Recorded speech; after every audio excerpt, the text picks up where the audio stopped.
हम हिंदी साहित्य के इतिहास में रीतिकाल के विषय में पढ़ रहे थे। आज हम पढ़ेंगे बिहारी दास अर्थात रीति सिद्ध काव्यधारा के प्रसिद्ध कवि हैं बिहारी। जन्म काल की अगर बात की जाए तो 1595 ईस्वी है। जन्म स्थान है ग्वालियर। इनसे संबंधित एक पंक्ति भी है ये, जन ग्वालियर जानिए खंड बुंदेलो बाल, तरुणाई आई सुखद मथुरा बसी ससुराल। तो ये इनसे संबंधित एक पंक्ति है। मृत्युकाल है इनका 1663 ईस्वी। पिता हैं इनके केशव राय। ये निम्बार्क संप्रदाय के महंत नरहरिदास के शिष्य थे, जो बिहारी दास जी के पिता हैं, उनके विषय में है ये। प्रमुख रचना इनकी बिहारी सतसई। रचना काल 1662 ईस्वी है। 1633 ईस्वी में बिहारी जी ने बिहारी सतसई को लिखना प्रारंभ किया। ठीक, कुल छंद है 1719। जगन्नाथ दास रत्नाकर ने 713 दोहे माने हैं। इनकी जो भाषा है प्रधान ब्रज भाषा है। काव्य का स्वरूप है मुक्तक काव्य है ये। प्रधान रस है श्रृंगार रस। ये आश्रयदाता किसके थे? क्योंकि रीतिकाल के जो कवि हैं वे सभी आश्रयदाता थे।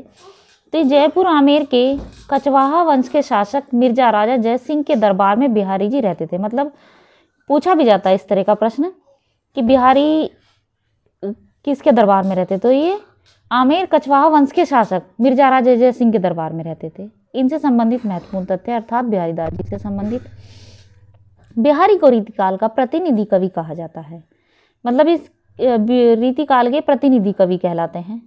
नहीं पराग नहीं मधुर मधु, नहीं विकास यही काल, अली कली हो सो बंदियों आगे कौन हवाल। बिहारी 1645 में जयपुर आए, तब इस दोहे की रचना की थी इन्होंने। ठीक है, जो दोहा लिखा हुआ है।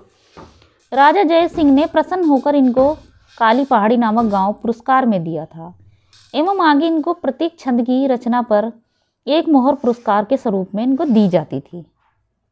इनके दत्तक पुत्र का नाम निरंजन कृष्ण था, जो आगे चलकर कृष्ण कवि के नाम से विख्यात हुए। ठीक, कृष्ण कवि ने ही सर्वप्रथम बिहारी सतसई पर टीका लिखी थी।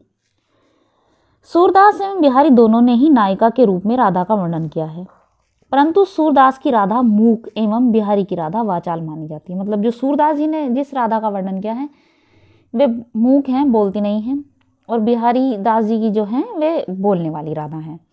बिहारी सतसई में श्रृंगार रस का अधिक प्रयोग हुआ है, परंतु इन्होंने भक्ति एवं नीति से संबंधित पद भी रचना में जोड़े हैं। जैसे मेरी भववादा हरो राधा नागरी सोए, जातन की झाई परे श्याम हरित दूती होए। ये अक्सर पंक्ति अलंकार से संबंधित भी रहती है, अलंकार भी पूछा जाता है इसमें। बिहारी का प्रिय छंद है दोहा। ठीक, प्रिय अलंकार है इनका रूपक रहा है। रीतिकाल के 3 संप्रदाय हैं, अलंकार संप्रदाय, रस संप्रदाय, ध्वनि संप्रदाय। बिहारी को रामचंद्र शुक्ल ने रसवादी, डॉक्टर नगेंद्र ने ध्वनिवादी माना है। ठीक, राधाचरण गोस्वामी ने बिहारी को ऐसा पीयूष वर्षी घनश्याम कहा है जिसके उदय होते ही सूर और तुलसी आच्छादित हो गए। राधाचरण गोस्वामी पीयूष वर्षी में मतलब किसने क्या क्या कहा है बिहारी दास जी के विषय में, ये इनसे संबंधित तथ्य हैं। लाला भगवान दीन ने सूर, तुलसी और केशव के बाद इनको हिंदी साहित्य का चौथा रत्न कहा है। सतसई की प्रशंसा में स्वयं बिहारी जी ने लिखा है, करी कमाई सतसई भरी अनेक स्वाद। ठीक है, ये खुद लिखा है बिहारी दास जी ने। बिहारी सतसई के उपजीवी ग्रंथ हैं हाल, गाथा सप्तशती सतसई परंपरा का सर्वप्रथम ग्रंथ है। गोवर्धन आर्य सप्तशती, अमरूक शतक। बिहारी पर महत्वपूर्ण विचार हैं। रामचंद्र शुक्ल का विचार, मतलब रामचंद्र शुक्ल जी का विचार है इसमें, कविता उनकी श्रृंगारी है पर प्रेम की उच्च भूमि पर नहीं पहुंचती, नीचे रह जाती है।